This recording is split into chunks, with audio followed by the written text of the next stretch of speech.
नमस्कार, मैं हूं कुमार गजेंद्र। जनपद ऑन द स्पॉट में आपका स्वागत है।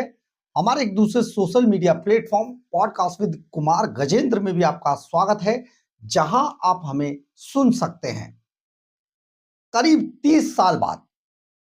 जी हां, 30 साल बाद बॉम्बे की जो राजनीतिक पृष्ठभूमि थी उससे, यानी कि बीएमसी से, जिसको सबसे आप समझिए मूल माना जाता है, बीएमसी से उद्धव राज की विदाई हो गई।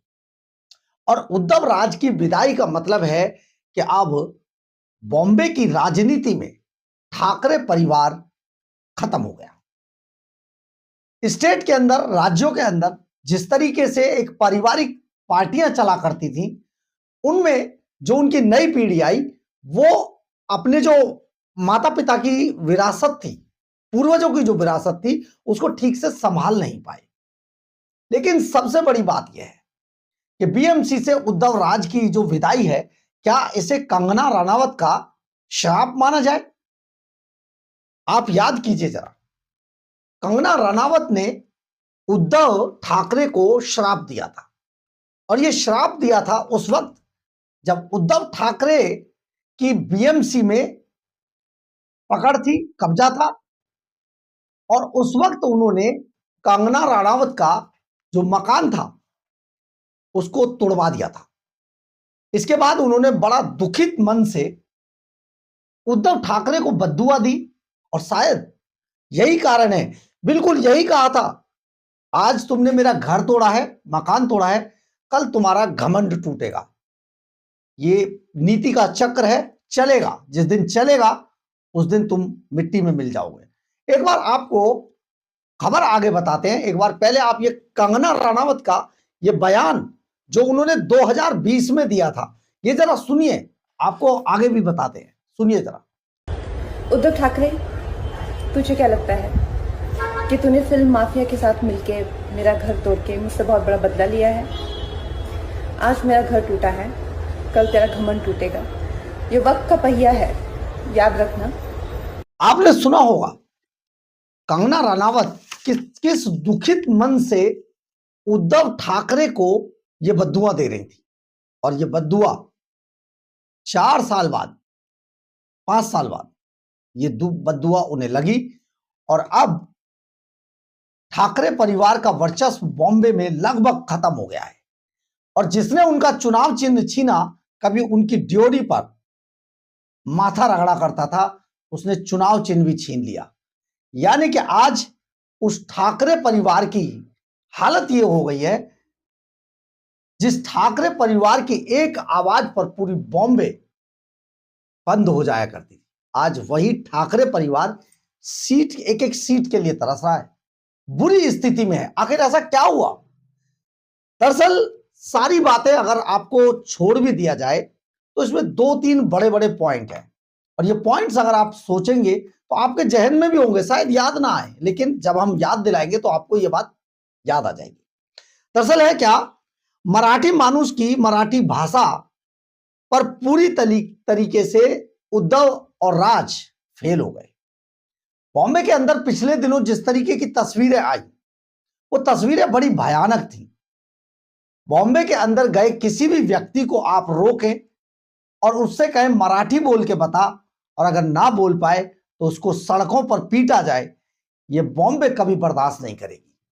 मुंबई नगरी, बॉम्बे जिसको कहा जाता था, ये वो नगरी है जहां से पूरे देश से लोग अपने कैरियर की तलाश में इस महानगर के अंदर आते रहे हैं। सैकड़ों सालों से यही सिलसिला चलता रहा। और क्योंकि यहां जो आया वो यहां का हो गया, बॉम्बे ने सबको खाने के लिए खाना, पीने के लिए पानी, सब कुछ दिया। लेकिन ये ठाकरे परिवार अपनी चाल से भटक गया, क्योंकि उद्धव ठाकरे को राजनीति का कोई ज्ञान नहीं था।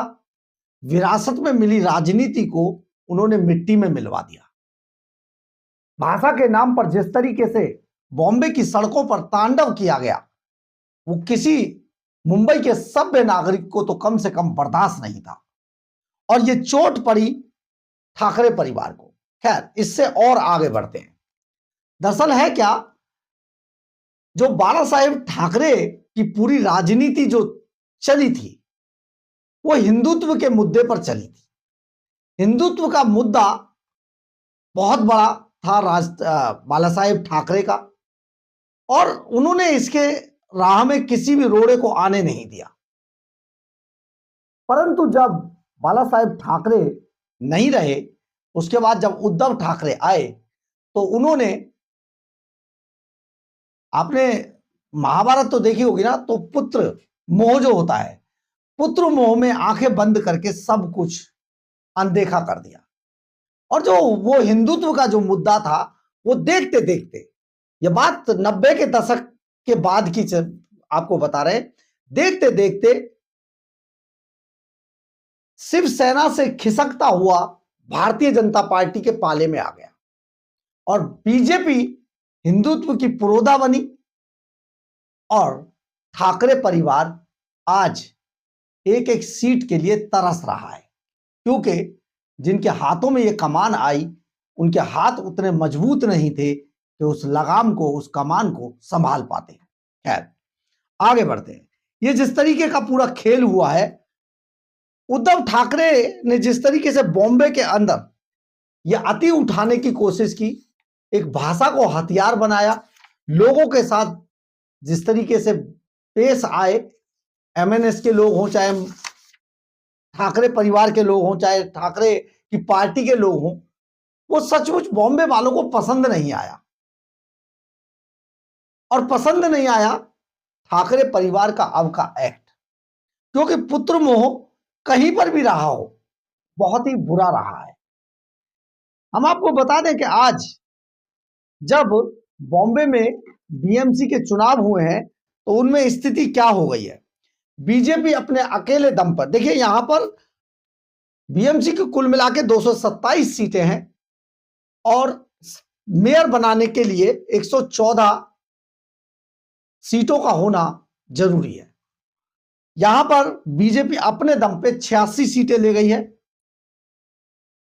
जो शिंदे सेना है 26 सीटों पर है। कांग्रेस को मात्र 22 सीटों पर सब्र करना पड़ा है। एनसीपी और एपी अजीत गुट जो है उनके पास सिर्फ 3 सीटें आई हैं और एसएसयूबीटी 6 सीटों पर है और एमएनएस 6 सीटों पर है। यह हाल है बीएमसी में 30 साल बाद सत्ता से बेदखल होकर, बड़े बेआबरू होकर तेरे कूचे से हम निकले। ये जो हालत है, इसकी उम्मीद दरअसल जितने भी राजनीतिक पंडित हैं वो ये पहले से लगा रहे थे। जिस तरीके से बार बार राहुल गांधी की कांग्रेस के बारे में पहले से ही राजनीतिक पंडितों को पता होता है कि ये मुद्दा चलेगा ही नहीं, जिस मुद्दे को लेकर चल रहे हैं वो मुद्दा ही नहीं है देश के अंदर। लेकिन कांग्रेस के पुरोधा राहुल गांधी ये मानते हैं कि बस वही सब कुछ कर रहे हैं। शायद ये उनकी बहुत बड़ी गलती है। इसी तरीके से उद्धव ठाकरे गुट जो है, चाहे वो राज ठाकरे के साथ हो, चाहे वो उद्धव ठाकरे हो, चाहे उनके बेटे हों, वो ये मान लेते हैं, आंखें बंद कर लेते हैं उस शुतुरमुर्ग की तरह जो रेत में आंधी को या शिकारी को देखकर रेत में अपना सर मुंह घुसा लेता है और सोचता है तूफान गुजर गया। बिल्कुल उसी की तरह से। हालांकि इसकी उम्मीद पहले से थी, क्योंकि जिस तरीके से बॉम्बे के अंदर मराठी भाषा के नाम पर भाषा बुलवाकर लोगों को पीटा जा रहा था, शहर के अंदर जब ये खबरें चल रही थी तो किसी को भी ये बात पसंद नहीं आ रही थी, क्योंकि बॉम्बे के अंदर लोग अब बड़े प्रेम से रहते हैं, वहां पर सब बहुत हेल्पफुल हैं। और ये आज का नहीं है, मुंबई नगरी में शायद जब उद्धव ठाकरे का जन्म भी नहीं हुआ होगा तब से भी मुंबई के लोग इसी तरीके से रहते हैं। तो वहां ऐसे हरकतों की कोई गुंजाइश नहीं बचती है। लोगों को अपने वोट की कीमत समझ आ गई है। पहले लोग भावनाओं में बहा करते थे, अगर आज से 20 साल पहले 30 साल पहले चले तो, लेकिन अब ऐसा नहीं है। ये जैन जी का टाइम है और जैन जी किसी को बर्दाश्त नहीं करता है। वो कहता है सत्ता पर शासन कीजिए, अच्छे से कीजिए, लोगों की भलाई के लिए कीजिए। हम उतना सोच नहीं पाते जितना जैन जी सोच लेता है। हम जब तक बात को सोचते हैं तब तक जैन जी गूगल पे चीजें देखकर आपको बता देगा क्या चल रहा है। तो ऐसे में जब टेक्नोलॉजी का इतना जबरदस्त प्रयोग जैन जी करता है, इस्तेमाल करता है, तो आप तो बहुत पीछे छूट जाते हैं। यही कारण हुआ कि जो रुझान था, जो बुरा जा रहा था, उसको ये देख नहीं रहे थे, और जिसमें सही में जो काम कर रहा था वो इन्हें दिखाई नहीं दे रहा था। यानी कि आज का जो भारत है उसमें जो नई जनरेशन अब आ रही है वो केवल विकास चाहती है, अच्छे लोग चाहती है, अच्छी भाषा शैली चाहती है, अच्छे मुद्दों को देखना चाहती है, अच्छे मुद्दों पे बात करना चाहती है, बात सुनना चाहती है। लेकिन अगर आप बात करेंगे, मराठी भाषा बोल के बताइए, तो सचमुच आपको झटका तो लगेगा, और ये लगा। अब दौर है कि नेताओं को अपने भाषणों में, अपने बातों में, अपने इरादों में इन तलखियों को छोड़ना होगा, काम की तरफ ध्यान देना होगा, पार्टी को आगे बढ़ाना होगा, परिवार का लालच छोड़ना होगा। तभी आप आगे बढ़ेंगे, तभी ये क्षेत्रीय पार्टियां आगे चलेंगी, आगे रहेंगी, जिंदा रहेंगी। नहीं तो नेस्तनाबूद होने में इन्हें टाइम नहीं लगेगा। बहरहाल, अगर आपको हमारी ये खबर अच्छी लगे तो आप इसे लाइक, सब्सक्राइब और शेयर जरूर करें। कमेंट्स बॉक्स में अपनी राय जरूर लिखें, इससे हमें बहुत बहुत बहुत ऊर्जा मिलती है। जय हिंद।